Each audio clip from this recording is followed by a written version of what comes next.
और सचिन पायलट ने बयान दिया है। आज विश्वास मत हासिल करने के बाद सचिन पायलट की प्रतिक्रिया सामने आई है।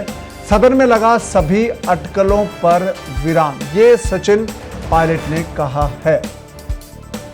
समयबद्ध तरीके से रोड मैप का खुलासा होगा, ये सचिन पायलट ने कहा है कि समयबद्ध तरीके से जो रोड मैप बना है उसका खुलासा होगा। विधायकों ने एकजुटता का परिचय दिया है।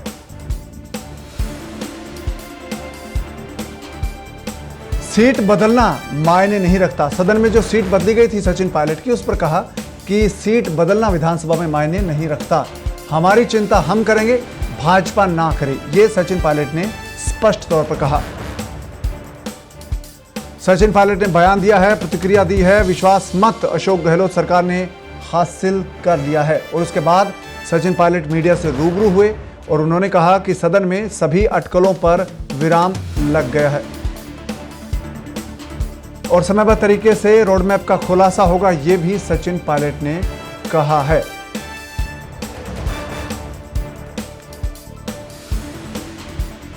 और हमारे साथ अब फोन लाइन पर जुड़े हैं हमारे वरिष्ठ सहयोगी दौलत सिंह चौहान।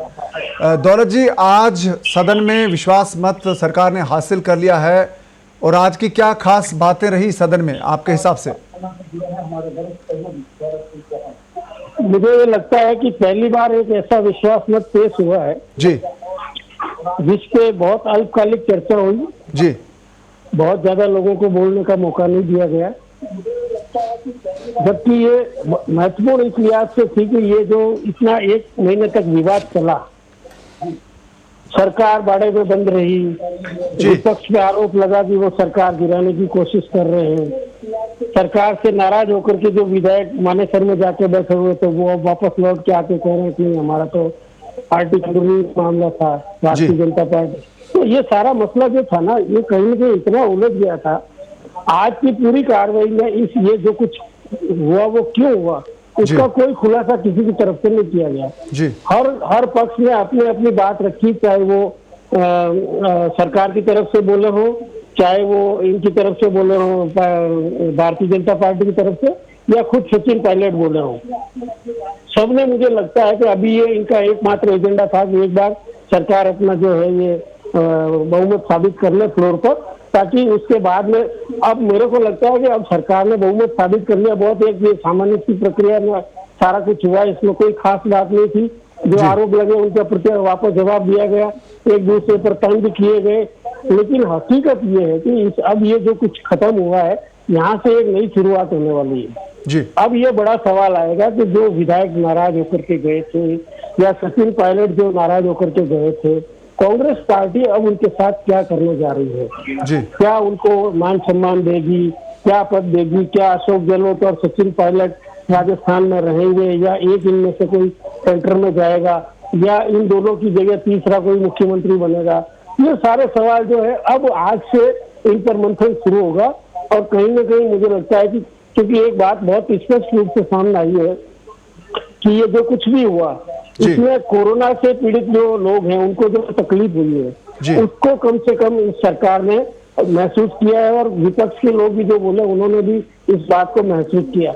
बड़े बड़े दावे किए गए, हमने कोरोना पीड़ितों के लिए ये किया वो किया, वो कह रहे केंद्र ने पैसे दिए, ये कह रहे वो दिए, जो कुछ किया मोदी ने किया, जो कुछ ये कह रहे नहीं जो कुछ किया हमने किया, वो सारी बातें।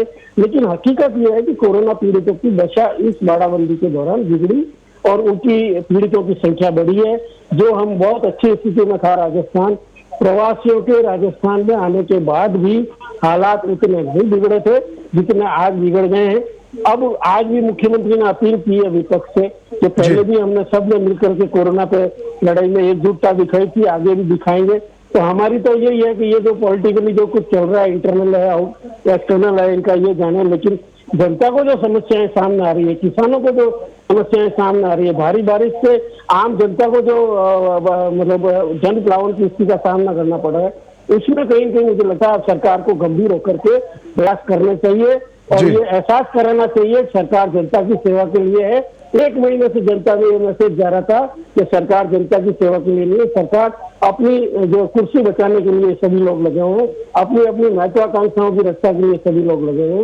ये जो मैसेज जा रहा था, ये मुझे लगता है कि अभी सरकार को और विपक्ष को, दोनों को मिलकर ये जनता को मैसेज देना चाहिए कि नहीं, हम आपकी सेवा के लिए हैं, ताकि जब ये आगे वापस जनता के सामने चुनाव में जाए तो कोई बात कहने की स्थिति में हो। जी दौलत जी, कांग्रेस सरकार के जो विधायक हैं वो लंबे वक्त से बाड़ाबंदी में थे, आज विश्वास मत हुआ है, तो क्या अब बाड़ाबंदी का चैप्टर खत्म हो गया आज से? नहीं, बाड़ाबंदी देखिए, बाड़ाबंदी बहुत ही एहतियात के तौर पे की गई थी जी।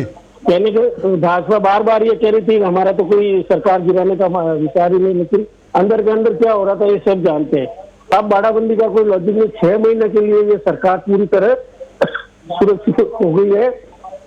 कांग्रेस विधायक भी अब 6 महीने तक इस सरकार के खिलाफ कोई अविश्वास प्रस्ताव नहीं आ सकता। तो ये 6 महीने का जो पीरियड है उससे मुझे लगता है कांग्रेस अपने घर को ठीक कर लेगी, और भारतीय जनता पार्टी जो उनकी, जिनके ऊपर जो आरोप लग रहा है वो सरकार गिराने का प्रयास कर रहे, वो भी अपनी रणनीति पर पुनर्विचार करेगी। क्योंकि ये जो परिस्थितियां देश में वर्तमान में, अर्थव्यवस्था की हालत खराब है, बेरोजगारी बहुत गंभीर रूप ले चुकी है, कोरोना से लोग पीड़ित है, मर रहे हैं, उस विषय में भाजपा भी अपनी रणनीति पर पुनर्विचार करेगी कि ये जो सरकारें बदलने का या जो कुछ भी काम है उसको कुछ समय के लिए, 6 महीने के लिए तो कम से कम विराम दे दे, ताकि ये जो हालात है उनको संभाला जा सके कुछ हद तक। जी दौलत जी, आज सचिन पायलट 2 बार उठे, जब एक बार तो राजेंद्र राठौड़ बात रख रहे थे, दूसरी बार जब गुलाब चंद कटारिया अपनी बात कह रहे थे, सचिन पायलट ने आपत्ति जताई कि मेरा नाम ले लेके बार बार आप कुछ ना बोले। तो सचिन पायलट क्या दिखाना चाह रहे थे कि मैं पूरी तरह से कांग्रेस पार्टी के साथ हूं और मैं हमेशा से साथ रहा था, लेकिन अब मुझे अलग तरीके से पेश किया जा रहा है? नहीं, वो तो अपना भाई, अगर वो ये इंटरवीन नहीं करते, उनके नाम से विपक्ष जिस तरह से मजे ले रहा था, कांग्रेस पार्टी पे आरोप लगा रहा था उनका नाम लेकर के, तो वो चुप रहते तो उनकी सहमति हो जाती। उनका बोलना बिल्कुल वाजिब था। उन्होंने विपक्ष को जवाब दिया कि देखिए, आपको जो भी बात करनी है, आज जो विश्वास मत का प्रस्ताव आया उस पर करिए, सरकार के गुण अवगुण पर बात करके आप मेरा नाम इससे मत लीजिए। ये बोलने से मतलब ये साफ हो गया कि सचिन पायलट की आड़ लेकर के भाजपा हमला कर रही है, और सचिन पायलट नहीं बोल रही है। इससे तो कांग्रेस में और आम जनता में उनकी छवि पर उल्टा मैसेज जाता है। इसलिए वो बिल्कुल सही बोले दोनों बार, और अभी जो बाहर आकर के वो बोले वो भी उन्होंने बहुत संतुलित बोला है। इस पूरे एपिसोड में जो एक नई बात जो सामने आई वो ये थी कि अशोक गहलोत जैसा नेता जो है, जो अपनी भाषा के लिए, अपने संयम के लिए पूरे देश में जाने जाते हैं, उनकी भाषा और संयम जो है इस पूरे एपिसोड के दौरान क्वेश्चन मार्क में आई। कुछ बातें उन्होंने ऐसी कह दी जिनका आज भी विपक्ष और सारे लोग उदाहरण दे रहे हैं, बार बार उसका जिक्र कर रहे हैं। सचिन पायलट इस मामले में मुझे लगता है अशोक गहलोत से एक कदम आगे रहे। उन्होंने कोई भी ऐसी बात नहीं बोली जिसको लेकर के उनको कोई उलाहना दिया जा सके, जबकि अशोक गहलोत इससे अपने आप को नहीं बचा पाए। जी दौलत जी, आज जो सदन में चर्चा हुई उसमें बार बार भाजपा के शीर्ष नेतृत्व और भाजपा जो सरकार गिराने की कोशिश करी है, भाजपा की हार राजस्थान में हुई है, भाजपा को हार का मुंह देखना पड़ा, ये भी बातें उठी है, तो इसको आप किस तरह से देखते हैं? नहीं, आप एक बात को समझिए, ये जो बात कही जाती है कि भाजपा राजस्थान में सफल नहीं, इसकी पूरी एक मतलब श्रृंखला है जिसको लोग सिलसिलेवार गिनाते हैं। पहले आपने वहाँ किया, फिर गोवा में किया, फिर कर्नाटक में किया, फिर मध्य प्रदेश में किया, और आपके ही लोगों के मीडिया को ये फीडबैक देते थे कि अब राजस्थान का नंबर है। तो ये मतलब ये बात ऊपर से मतलब भाजपा के आला कमान से ही चली आ रही है कि हम कांग्रेस मुक्त भारत करेंगे। अगर कांग्रेस को कोई जनता ने चुन भी लिया है तो उसको हम वहां से भी बेदखल करेंगे। इस तरह की नीति घोषित नीति है बीजेपी की, और कई राज्यों में उन्होंने ऐसा खुल के किया भी है। लेकिन राजस्थान में जो मामला है, एक तो ये हुआ कि यहाँ का जो भाजपा के जो नेता है वो केंद्र की जो रणनीति है उससे बहुत ज्यादा सहमति नहीं रख रहे। कहीं कहीं राजस्थान में हर 5 साल में जनता ही दोनों पार्टियों को मौका दे रही है, एक बार इनको चुनती है, एक बार उनको चुनती है। तो अगर बीच में किसी सरकार को गिरा करके कोई दल जनता के सामने जाएगा या सरकार बदलेगी तो उसके प्रति जनता का क्या रवैया होगा, ये मुझे लगता है कि कहीं न कहीं प्रदेश भारतीय जनता पार्टी के नेता तो अच्छी तरह से जानते हैं, लेकिन केंद्र के जो नेता है उनकी समझ में राजस्थान का जो अभी ये कह रहे थे खातिरवाद के यहाँ स्वाभिमान की लड़ाई है, जहाँ अगर भारतीय जनता पार्टी सफल नहीं हुई तो उसका कारण ये है कि कहीं कहीं यहाँ के लोग इस तरह की राजनीति को पसंद नहीं करते हैं कि आपको विपक्ष में बैठने का जनादेश मिला, आप विपक्ष बैठिए। कांग्रेस को 21 सीटें मिलती है, कभी 32 मिलती है, कभी 156 मिल जाती है बीजेपी की भी। इसी तरह से प्रधानमंत्री नरेंद्र मोदी के नाम से इस बार 72 सीटें बीजेपी को मिली और कांग्रेस बिल्कुल बहुमत के किनारे पे आकर के रह गई। तो वो प्रभाव है, लेकिन उतना नहीं है। अगर उतना होता तो दोबारा बीजेपी की सरकार बन जाती राजस्थान में।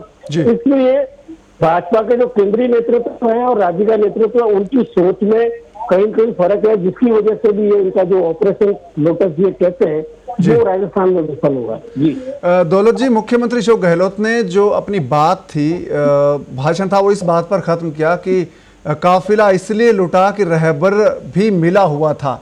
तो वो क्या किस तरफ इशारा कर रहे थे? नहीं, वो अब देखिए, क्योंकि राजेंद्र राठौड़ ने ये जो पंक्तियां हैं वो बोली थी और मुख्यमंत्री को लगा कि इसका कोई जवाब, उनके कई कवि मित्र है, उन्होंने हाथों हाथ किसी से ये 4 लाइनें इसके जवाब में वापस लिखवाई और ये कहा कि ये जो रहबर और रहबर है वो राजजनों से मिला हुआ था, जो लुटेरे हैं उनके जो लूटने से बचाने वाला है वो मिला हुआ था, इसलिए काफिला लूट गया। ये जवाब उन्होंने दिया मुख्यमंत्री को शेरो शायरी में, और बहुत ज्यादा अशोक गहलोत इस मामले में सिद्धहस्त नहीं है। इन्होंने किसी से लिखवाया और कहा भी कि मैंने मेरे किसी मित्र से कहा और उसका एक जवाब तैयार किया जो मैं आपको सुनाता हूँ, सुना दूं। उनको पूछा कि आपको सुना दूं, तो ये एक उनको जवाब देना था कि वास्तव में जो पूरा जो एपिसोड हुआ है उसमें सारी बात इसमें आ गई कि राजस्थान में जो कोशिश बीजेपी में की गई है वो इसलिए सफल नहीं हुई क्योंकि ये इस तरह से सारा मामला इनका कहीं न कहीं एक दूसरे से केंद्र और राज्य में मतभेद होने की वजह से। क्योंकि आप साफ देखिए, वसुंधरा राजे दिल्ली गई, उसके बाद में कितनी तेजी से घटनाक्रम बदला है राजस्थान का और सारा मामले सुलट गया। एक लाइन का प्रस्ताव पारित हो गया, हाँ पक्ष ने हाँ कह दिया, ना पक्ष ने बहुत जोर से ना किया, लेकिन वो संख्या बल में पीछे रहे और अब 6 महीने तक मुझे लगता है सरकार को कोई खतरा है नहीं। और अब कांग्रेस अब पूरी नजर इस बात पे है, कांग्रेस अपना अंदरूनी झगड़ा जो गहलोत और पायलट के बीच में छिड़ा है उसको कैसे निपटाएगी, ये सबसे महत्वपूर्ण बात है जिस पर अब लोगों की और हमारी भी नजर बनी रहेगी।